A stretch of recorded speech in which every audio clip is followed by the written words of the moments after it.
alunos do quinto ano, tudo bem com vocês? Aqui é a professora Camila e hoje teremos a nossa aula de número 54 da disciplina de língua portuguesa. Hoje a gente vai trabalhar sobre expressões idiomáticas. Objetivos dessa aula então são recordar-se do conceito de inferência, que a gente já trabalhou em algumas aulas, entender o que são expressões idiomáticas e a razão do seu uso, analisar as funções das expressões idiomáticas, dando exemplos. Então, os materiais para essa aula: lápis, caneta, borracha e o caderno da disciplina de língua portuguesa. Então, inferência. A gente já trabalhou esse conteúdo há algumas aulas. O que é inferência? Inferência é uma dedução feita com base em informações ou um raciocínio que usa os dados disponíveis para se chegar a uma conclusão. Tá? Inferir, então, quer dizer o quê? Deduzir uma coisa, né, por lógica, com base na interpretação de outras informações. Tá? Então, a inferência é algo que eu consigo deduzir de acordo com outras informações ou mesmo por eu conhecer, né, às vezes aquilo está em sentido figurado, em sentido conotativo e eu consigo deduzir. Tá? Por exemplo, aqui, meu gato bateu as botas ontem. O que essa frase significa? Eu deduzo, então, que meu gato, né, a pessoa aqui, o gato da pessoa morreu ontem, faleceu ontem, tá? Não é que ele bateu as botas, que ele estava utilizando botas e bateu, tá? Então, aqui a gente consegue perceber uma frase no sentido conotativo que a gente trabalhou na aula anterior. E hoje a gente vai trabalhar, então, em específico, expressões na língua portuguesa. Expressões são modos conotativos de utilizar em algumas situações, tá? Então, expressões idiomáticas são recursos da fala e automaticamente da escrita que ganham novos sentidos conotativos, ou seja, sentidos figurados, e ultrapassam os seus significados denotativos, que são os significados reais, quando aplicados em contextos específicos. Eu não posso utilizar as expressões idiomáticas em qualquer frase, tá? Eu preciso estar utilizando de acordo com aquilo. Tá? É importante destacar que as expressões fazem parte de cada idioma. Logo, se elas forem traduzidas para um outro idioma, elas vão perder o seu sentido. Tá? Isso é uma coisa bem relevante. Quando a gente fala de expressões idiomáticas, nós vamos estudar, por exemplo, nessa aula, nós vamos estudar expressões idiomáticas na língua portuguesa, tá? Agora, prof, se eu tô aprendendo inglês e eu consigo traduzir exatamente cada palavrinha dali, eu consigo passar para o inglês. Vou lá no tradutor, vou no dicionário, ou eu mesmo sei, legal. Só que ele vai perder o sentido, tá? Então, as expressões, elas pertencem a cada língua. Nós temos expressões da língua portuguesa, expressões da língua inglesa, expressões da língua alemã, tá? E se você passa, né, você traduz de um idioma para outro, vai perder o sentido e não vai ficar, né, vai ficar algo bem confuso. Assim é perceptível que as expressões fazem parte de uma determinada língua e uma cultura automaticamente, tá? E por que utilizar expressões? O motivo que nos leva a usar expressões idiomáticas é o desejo de acrescentar algo nas mensagens, fazer algo além daquilo, tá? É um elemento que a linguagem convencional nem sempre é capaz de oferecer. Então, às vezes você quer falar alguma coisa, você tem a ideia na tua cabeça, mas você não consegue expressar direito. E daí, às vezes, você acaba utilizando algumas expressões que ficam muito mais simples, tá?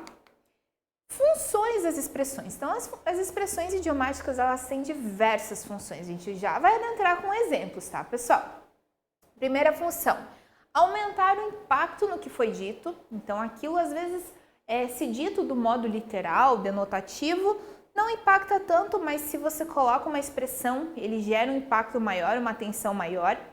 Acrescentar delicadeza a uma sentença, tá? Então, pode impactar, ou também pode deixar a expressão de um modo um pouco mais delicado, mais simples, tá? Às vezes você quer dizer algo um pouquinho mais forte, e aí você utiliza uma expressão e a frase não fica tão pesada, digamos assim. Enfatizar a intensidade dos nossos sentimentos também bem importante, tá? Enfatizar é o quê? O expressar muito bem essa questão de a intensidade, né? O muito pouco no sentimento. Adicionar humor ou ironia ao que falamos ou escrevemos. Tá? Isso é bem comum nas expressões, né? Eu causar um certo humor na minha expressão, tanto que tem muita tirinha que inclusive a gente já viu em aulas anteriores, que a gente utiliza expressões e na tirinha a expressão, né, seria conotativa e o outro personagem interpreta como denotativa e daí causa uma certa confusão e causa um certo humor também. É reforçar um bom domínio do idioma, como a gente já falou anteriormente, as expressões elas vão mostrar um domínio do nosso idioma, insinuar, né, querer dizer alguma coisa e aproximar do leitor. Isso é bem interessante. Quando você utiliza expressões idiomáticas, a expressão ela é um pouquinho mais, ela não é uma linguagem tão formal, é uma linguagem mais informal. Automaticamente parece que fica uma linguagem mais tranquila para ser conversada. Não fica super formal, fica meio que entre amigos, entre colegas. Agora, então, a gente vai trabalhar sobre as expressões. Vamos dar os exemplos aqui. A prof trouxe vários exemplos para vocês. Eu creio que boa parte deles vocês conheçam. Então, quando a gente diz a céu aberto, significa que o céu está aberto? Não, claro que não.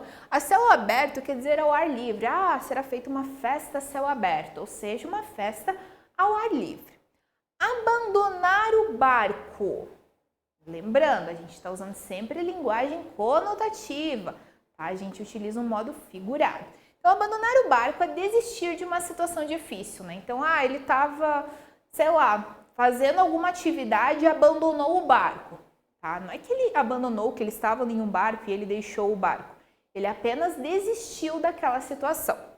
Abrir mão de alguma coisa é renunciar, né? Ele abriu mão do seu salário para tentar fazer, né? Abriu mão de um salário muito bom para fazer aquilo que ele gostava. Então, ele renunciou, né? Abrir mão dá mais ou menos uma ideia de como se eu tivesse uma coisa e eu renuncio, deixo para lá. Então, eu abro a minha mão e largo, né? Da ideia como se eu largasse aquilo. Abrir o jogo, denunciar ou revelar detalhes, né? Eu vou abrir o jogo, agora eu vou falar os detalhes ou então denunciar, né? Vou entregar alguém, por exemplo. Andar na linha, estar elegante ou agir corretamente. Ele anda na linha, ele é um bom cidadão. Ao pé da letra. Ao pé da letra quer dizer literalmente, ou seja, do modo denotativo, tá? Cuidado para não se confundir aqui, tá? Ao pé da letra quando eu digo realmente a situação. Só que ao pé da letra significa literalmente, mas ao pé da letra é uma expressão e é conotativa, obviamente. Armar um barraco. O que é armar um barraco? Discutir ou brigar, né, com alguém em público. Então, ela armou um barraco na frente da casa da vizinha. Elas estavam com algum problema e houve um escândalo, né, uma briga entre as duas.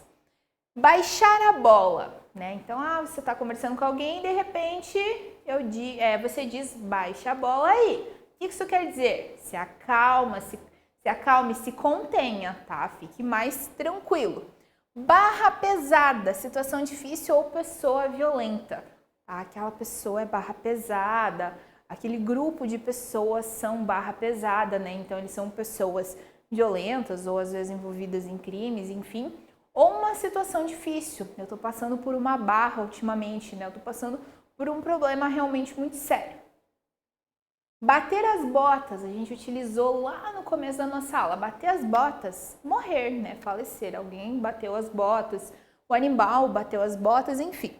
Bater na mesma tecla, o que é bater na mesma tecla? Insistir no mesmo assunto, a pessoa não consegue trocar de assunto, né? Você tenta mudar o assunto numa conversa e a pessoa fica falando sobre aquilo e fica, né, teimando às vezes com a situação, né? Isso é bater a tecla. Você diz, por favor, para de ficar batendo na mesma tecla. Cair a ficha. Quando cai a ficha, a gente se refere a se dar conta de alguma coisa. Tá? Então, agora caiu a ficha, agora eu entendi. Mesmo às vezes em aula, poxa, a prof explicou, não entendi, agora eu entendi, caiu a ficha, tá?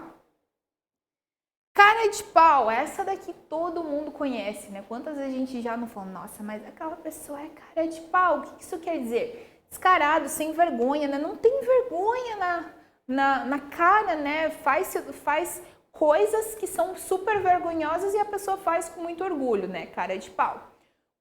Cutucar a onça com a vara curta, né? Provocar alguém indevidamente. Por quê? Cutucar a onça, imagina de modo literal, né? Cutucar uma onça com uma varinha curta. O que quer dizer? Provocar a onça e com certeza acabar se machucando, né? Então, provocar alguém indevidamente. Se provoca uma pessoa, mas não deveria, porque essa pessoa de algum modo acaba sendo muito mais forte que você. Próxima, pensar na morte da bezerra. Eu tô lá na minha escola, sentado e de repente me distraí totalmente. Daí a prof chama minha atenção e diz: se você tá pensando na morte da bezerra, o que quer dizer? Prof, não tenho nem bezerra, como assim? Pensar na morte da bezerra é distrair-se, tá? Quando você não tá atento na situação que deveria estar. Pisar na bola, cometer um deslize. Da ideia, pisou na bola, pode cair, pode se machucar. Então aqui eu pisei na bola, né? Fiz alguma coisa errada, cometi um deslize. Procurar sarna para se coçar. O que quer dizer isso daqui? Envolver-se em problemas sem necessidade. O que é procurar sarna para se coçar? Significa que a pessoa está tranquila, mas ela procura algum problema para acabar se envolvendo, né? Então se envolve num problema que não tem necessidade nenhuma. Quebrar o galho, a gente já viu isso em alguma aula também, pessoal. Improvisar ou dar uma solução precária. Quebrar o galho é quando você precisa resolver uma coisa, mas de um modo muito rápido, ou alguém vai resolver de um modo rápido. Então, assim, vai ser meio improvisado, vai ser meio por cima, mas vai ser resolvido, tá? Sentir dor de cotovelo. O que é dor de cotovelo? É dor no cotovelo? Não. Sentir inveja, né? Aquela pessoa, né, falou mal da outra, certo? Ela tá com dor de cotovelo, né, tá? Com tanta inveja que até fala mal. Trocar as bolas. Falei e acabei trocando as bolas. Quando você se atrapalha, você começa a falar uma coisa, de repente está outra, ou mesmo se atrapalha em outras situações. Ok, pessoal? Então aqui, trouxe trechos de poemas para vocês, tá? Então, antes que o mar se assanhe, antes que a noite chegue, enrolada no seu véu, antes que os grilos cantem, formando um grande coral. Então aqui nós temos o quê? Uma linguagem conotativa, tá? A gente utilizou expressões idiomáticas. Como que eu poderia transformar isso, trechos reescritos, né, de um modo denotativo, modo real? Né? Antes que o mar se assanhe, seria antes que o mar fique agitado, né? O mar se assanhar é ficar agitado. Enrolada no seu véu significa que com a escuridão, né, antes que a noite chegue, com a escuridão, enrolada no seu véu, aqui nesse caso seria escura, né? Noite obviamente é escura. Antes que os grilos cantem formando um grande coral, antes que os grilos cricrilem. Cricrilem é o cantar dos grilos, tá? Cricrilar juntos. Ok, pessoal? Então a gente vê o modo conotativo e o modo denotativo que a gente já trabalhou, espero que já tenha ficado claro. E qual o significado das expressões destacadas, pessoal? Olha só aqui. No prédio onde moram outros meninos, loucos da vida, de estarem sozinhos como eu, que até hoje não apertei a campainha do vizinho. E no de baixo, cheguei em casa com a cabeça cheia de grilos, mas não deu no Jornal Nacional e a família não ficou sabendo. Ok, pessoal? Então, analisem as duas situações aqui. Qual seria o significado real, o significado literal dessas expressões aqui? Né? A gente já volta com as respostas. Então, loucos da vida quer dizer, nesse caso, irritados, revoltados, nervosos. Ok? Os vizinhos no prédio onde moram outros meninos loucos da vida, muito irritados, nervosos. Aqui, cheia de grilos, né? Cheguei em casa com a cabeça cheia de grilos. É porque a menina chegou assim?